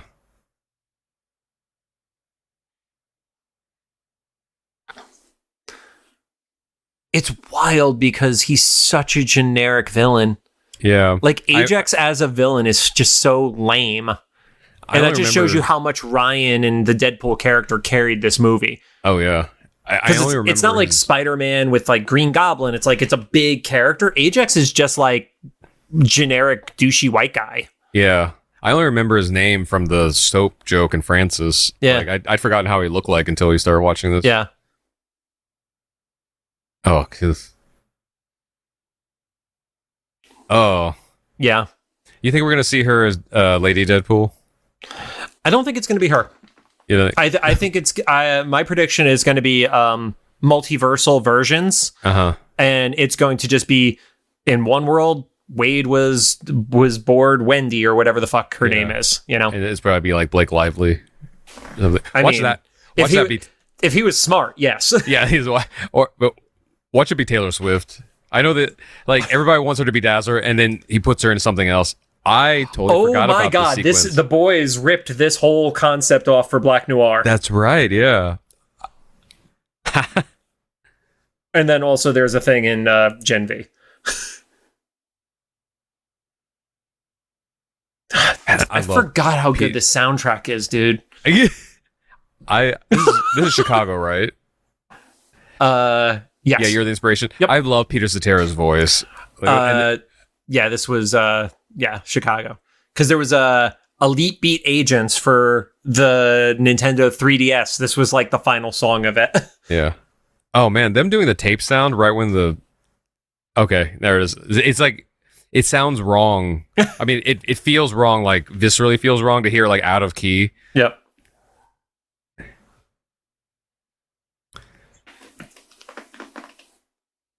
Yeah, so it's so weird. It would have been funny if she accidentally killed Colossus there too.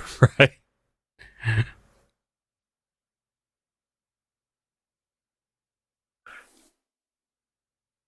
That is a generic noise I've heard in like 30 different movies before. Yeah. That just like the groaning of a giant ship kind of thing.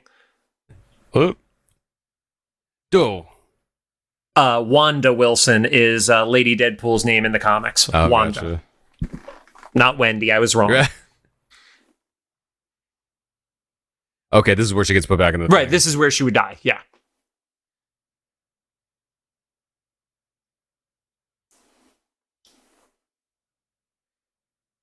Yes.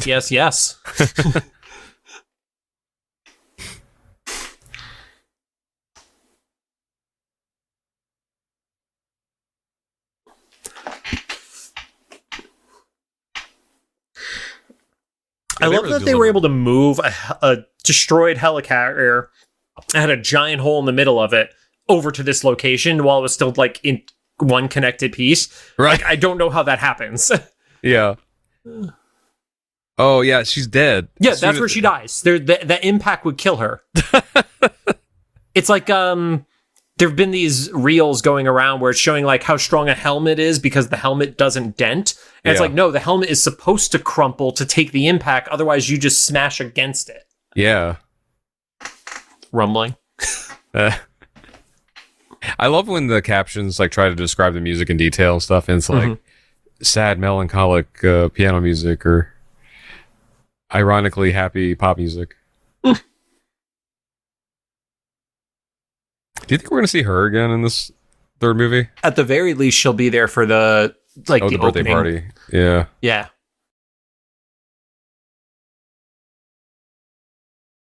Oh, that's right. Yeah, I forgot they were the after credits. Yeah. a second movie.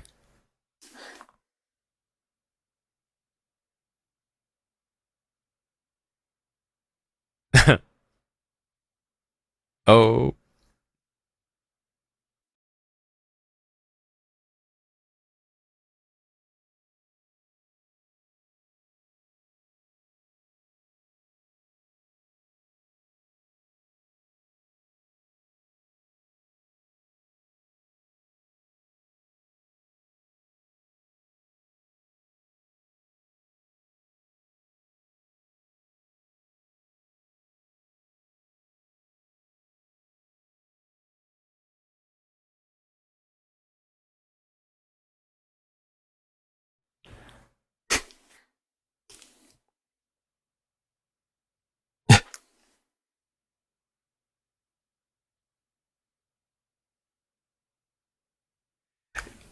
Yeah, isn't the concept that like he's just a large cancer that keeps healing itself?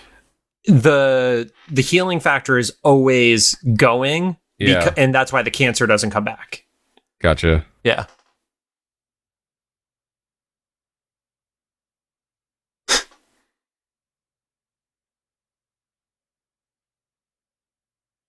Oh.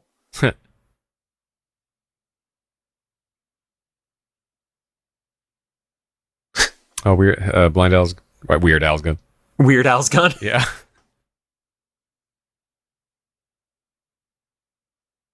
I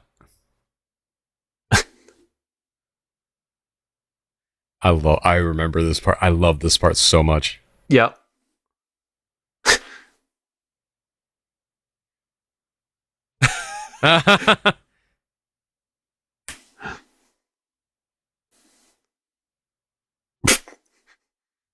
Nobody brushes their teeth at Hero Colossus.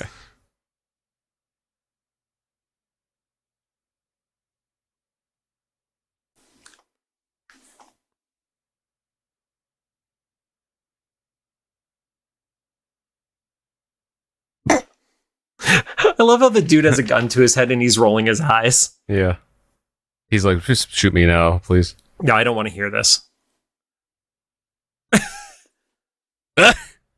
He gets sick. That's so fun. Yeah, you talk too long.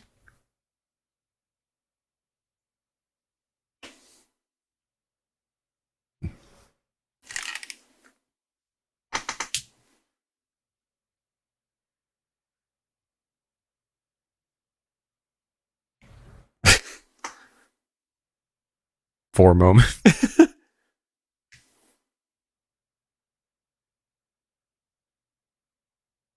Oh yeah.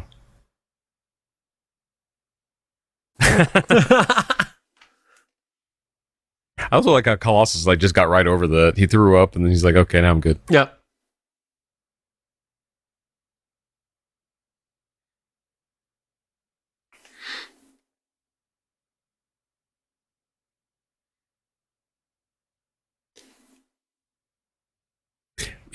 He technically only left for a night. It's not his fault he got kidnapped for the rest of it. Yeah, but he didn't come back directly after. He waited a little bit. Yeah. Like, he was going to get yelled at regardless because of disappearing. Yeah.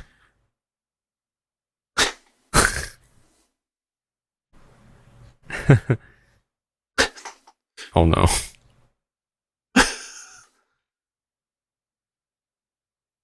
Nope. Ugh. Big nope.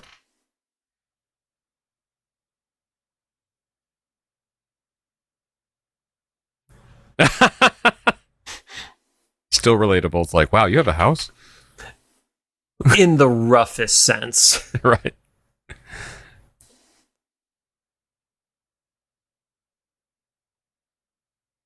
He also has a hole in his head right now. Right.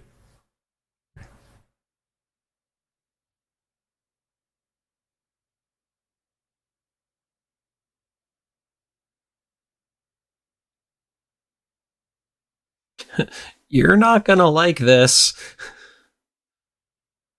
I also like it's the reveal that it's just Velcro that's holding the back of it together. Right. I'm more impressed that held up throughout The entire whole fight.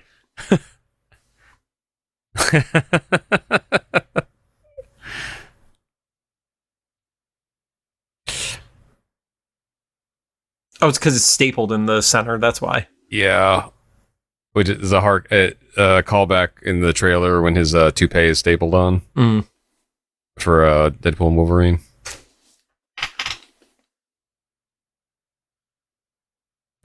It's funny too because I know he's supposed to be like ugly or whatever, but as far as like superheroes that get like disfigured, like the Thing or something, this is probably like the least egregious. Like he just looks like he's been injured, right? A lot. He looks like he has really bad sun damage. Yeah, and you could tell like he was a traditionally attractive man before that, and still has great teeth. Yeah, his teeth is really word. I like how she even said this. She's like, after some drinks, this will look fine. Romance.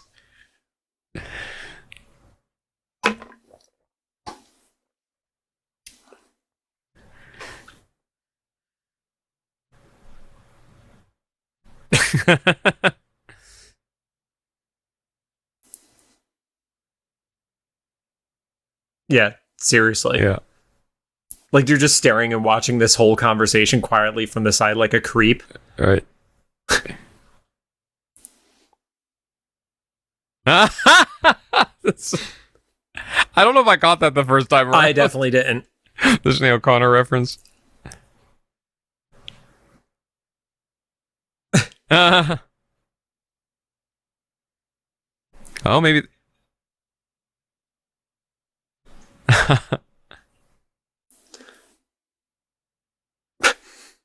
So you think they're going to come back to that and he'll end up at the end of Deadpool Wolverine as an X-Man? Nope.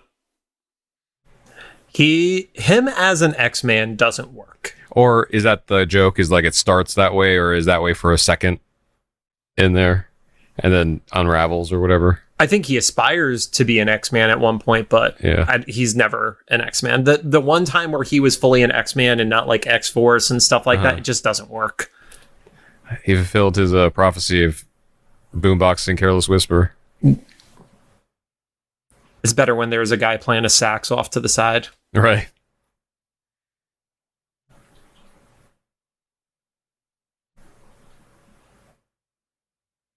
As they're making out next to Ajax's dead body. Yeah.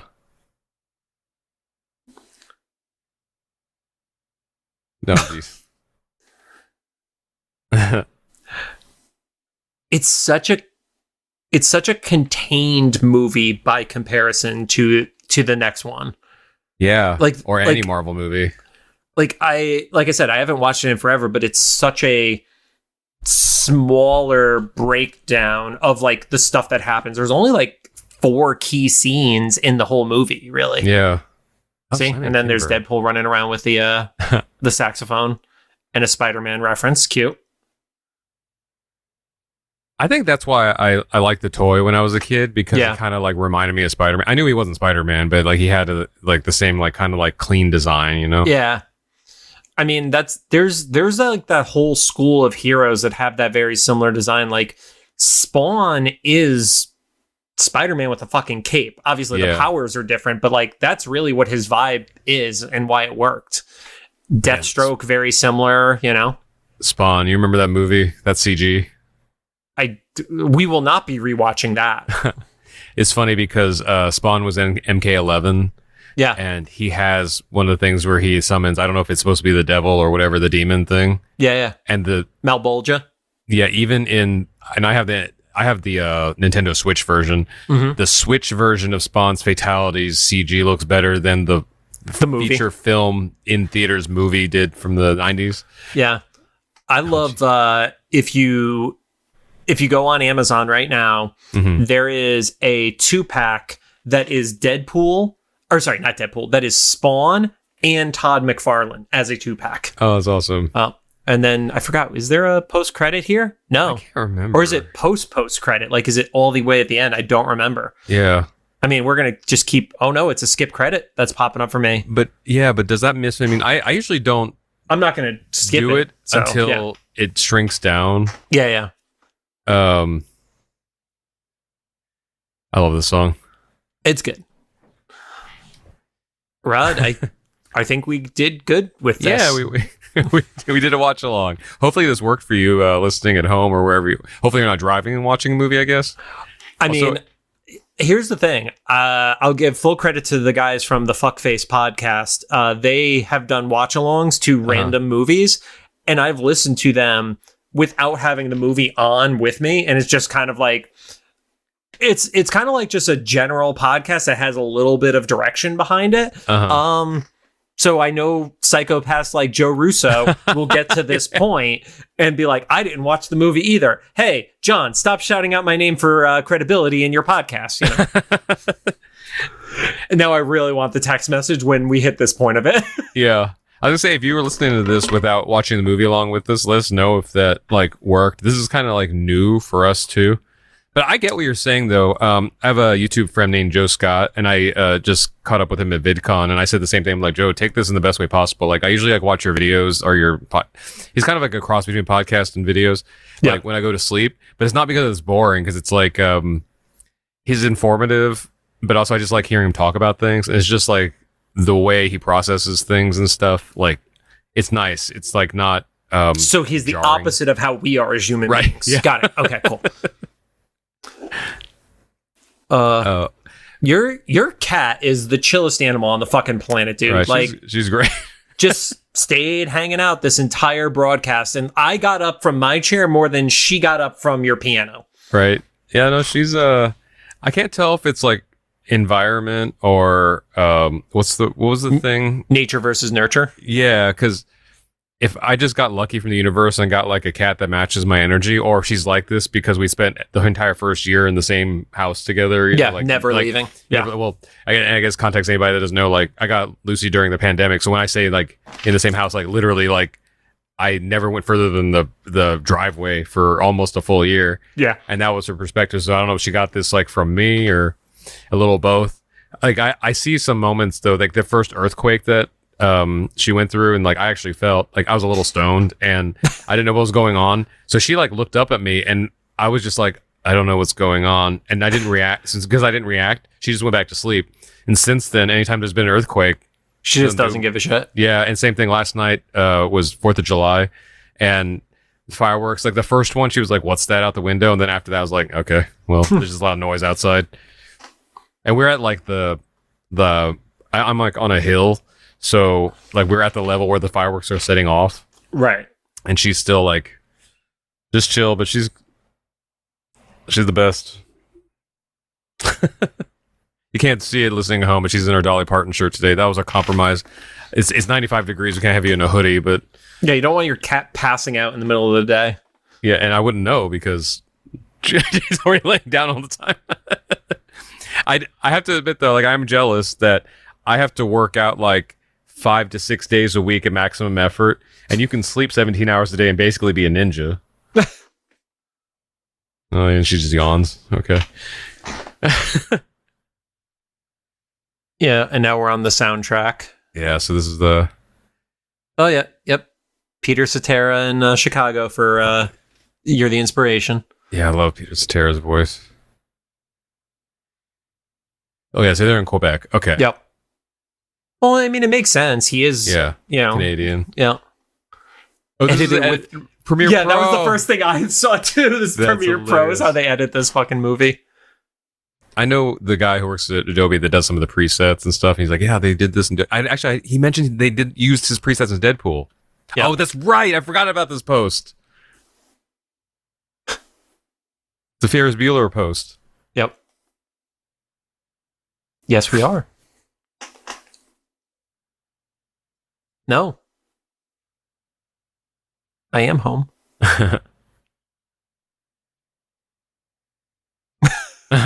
Yet.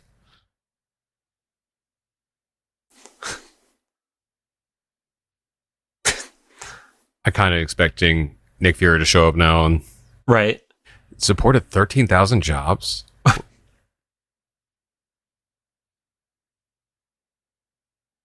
They kept their promise. Yeah, they did.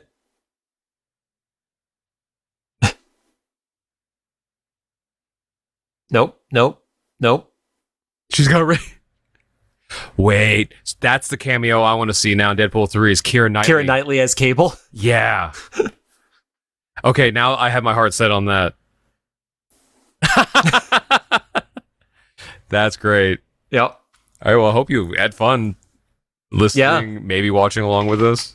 Yeah, anybody who listened to this, make sure to leave some comments so we know if you did. And timing all of this is 2 weeks before Deadpool and Wolverine comes out. So if we're wrong about shit, we can't see into the future. So yeah, that's right. And I guess like some stuff to look forward to. We have another interview coming up with another voice actor, David Arrigo Jr. Yep, who voiced half of the X-Men 97 series, and I can already tell you, you're gonna love it because he's such hilarious. a good one. Yeah, he's hilarious, but also we ended up knowing a few mutual friends, and those clips you may be listening to us now because you saw a clip on either ours, David's, or Carolyn Dutton's Instagram profile. And if you don't know who Carolyn Dutton is, you're gonna after the podcast. And if this is your first episode listening to us after seeing that post, yep, best of luck to you. So. Right, yeah, that's a preview like a full 3 weeks before the episode airs. Well, don't forget to follow us on your favorite podcast services. You can find us on Apple Music, Amazon Podcasts, Spotify, Castbox, and I forgot the other one because I don't have the script in front of me. Yeah. Thanks for riding along with this stupid little experiment we did, guys.